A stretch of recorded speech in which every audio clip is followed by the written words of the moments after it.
yang sangat besar dan mendetail ini.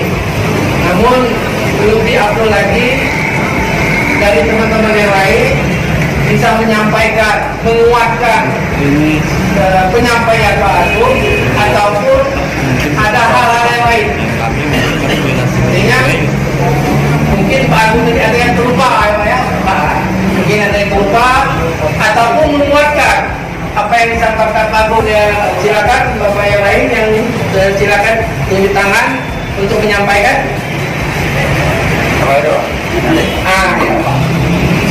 Jadi semua dokumen itu tidak dihasilkan di desa, tapi dihasilkan di cabang tata pemerintahan Kabupaten Muara Enim. Karena itu pagi belum pagi.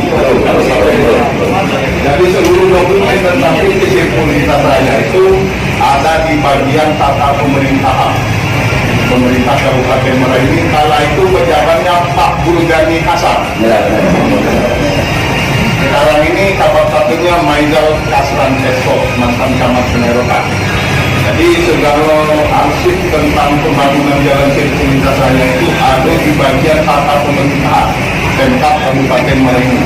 Mungkin termasuk yang video yang membuatkan kalau kami ini yang mintanya mungkin tidak diunjuk Pak. Kelihatannya tidak ada Pak ya. Tidak ada di desa karena kami hanya pihak yang diundang, bukan kami yang punya acara. Kita diundang kala itu. Dan kemudian yang dapat kami sampaikan lagi, sepengetahuan saya Pak, tapi tidak tahu kalau di daerah Perambatan dan lain-lain kawannya. Kalau di Sungai Rotan itu cikal bakal pembangunan jalan PT Serpong Lintas Raya ini ada di desa Cinta, Kecamatan Sungai Rotan, Kabupaten Muara Enim. Di rumah Pak Kades, sekarang sudah mantan seperti saya, di rumah Pak Kades Suryadi. Ini satu dunia sudah kita. Jadi Serpong itu membuat Pak rumah Pak Kades itu Pak sebagai kantorno. Sebagai kantorno, karena itu seluruh material untuk bangun jalan Serpong itu di situ. Nah kemudian di KM 25 itu Pak ada jalan yang menuju ke Sungai Lematang. Nah di Sungai Lematang itu ada semacam dermaga.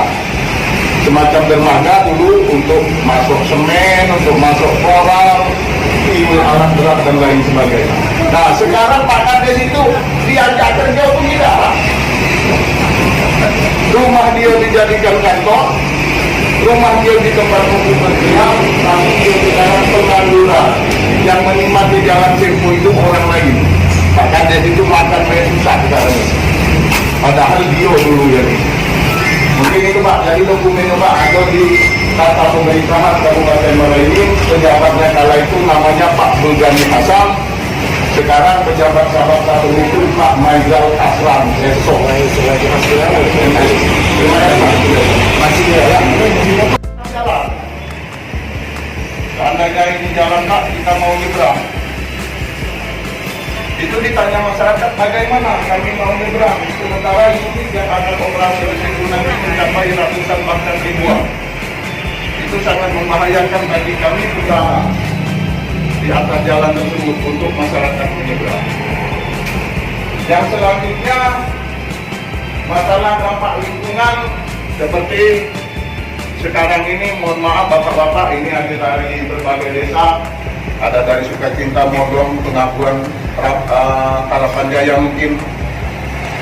Perlu bapak ketahui, saya ini saat ini kerja di Bitan Pak. Jaga apa bongkar-bongkaran walaupun saya kerja di Bitan. Saya kerja di PT Manggala Usaha Manunggal, PT MU. Kalau bapak-bapak sering atau trailer yang panjang itu aku operator.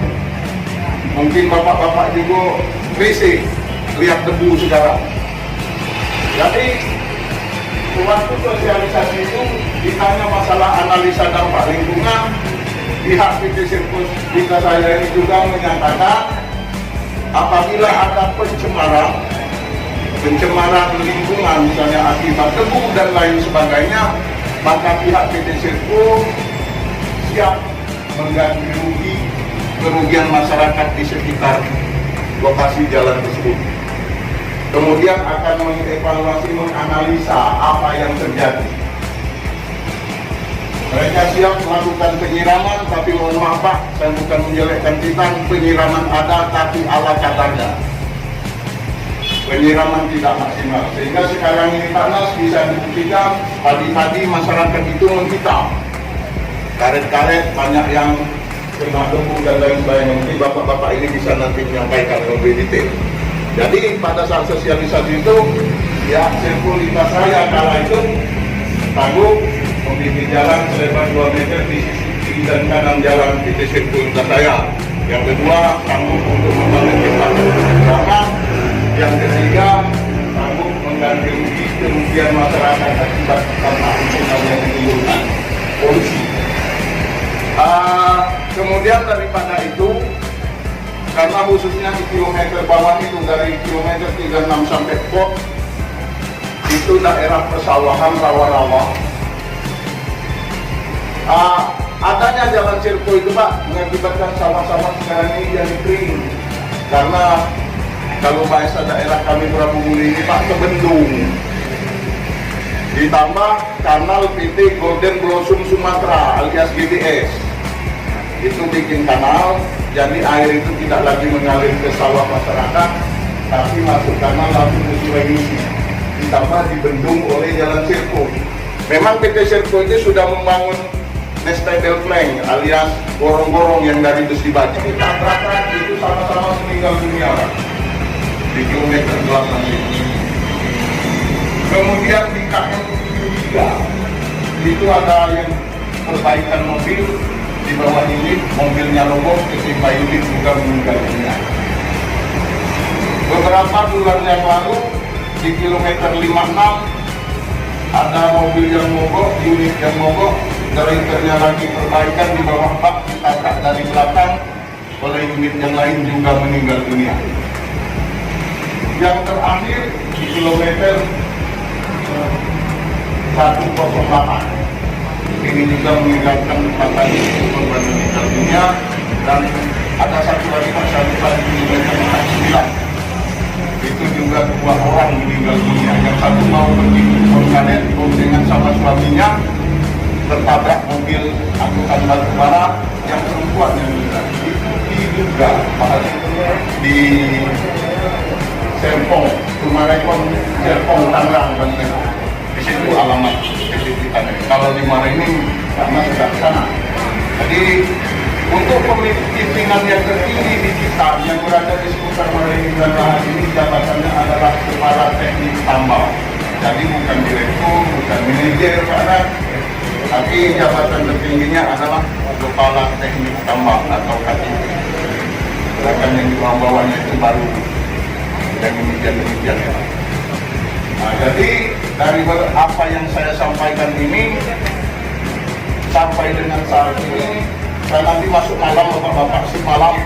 Tadi saya sudah sampaikan saya kerja di Pitam sekarang ini, tak apa-apa ada bongkar perusahaan saya karena saya juga orang daerah, dipecat juga tak apa-apa bagi saya demi masyarakat. Jadi dapat disampaikan Pak, saat ini keluhan-keluhan masyarakat itu hampir setiap hari masyarakat mempermasalahkan terutama masalah debu Pak. Saya bukan tidak menyalahkan masyarakat, karena itu dampak polusi yang diakibatkan oleh bantruk yang poli, maksudnya batu bara. Akibat dampak yang utama apa? Diakibatkan penyiraman yang tidak maksimal. Seharusnya kalau penyiramannya kontinu, belum kering sudah siram lagi, belum kering sudah siram lagi. Itu penyiraman itu tidak menghilangkan debu, tapi meminimalkan supaya tidak terlalu debunya. Tapi sekarang ini boleh Bapak cek kalau nyiram pagi ini sekitar 2-3 cm nanti malam baru nyiram. Gimana tidak cukup Pak? Yang selanjutnya, aku ini kadang-kadang kebanyakan lupa apa yang tadi disampaikan. Ya. Permasalahan masyarakat ini ada kemarin Pak di daerah Desa Sukacita, Kecamatan Sungai Kabupaten Merauke. Ini ada saudara saya, sepupu saya Pak Miron. Itu ada sungai Pak, ada 3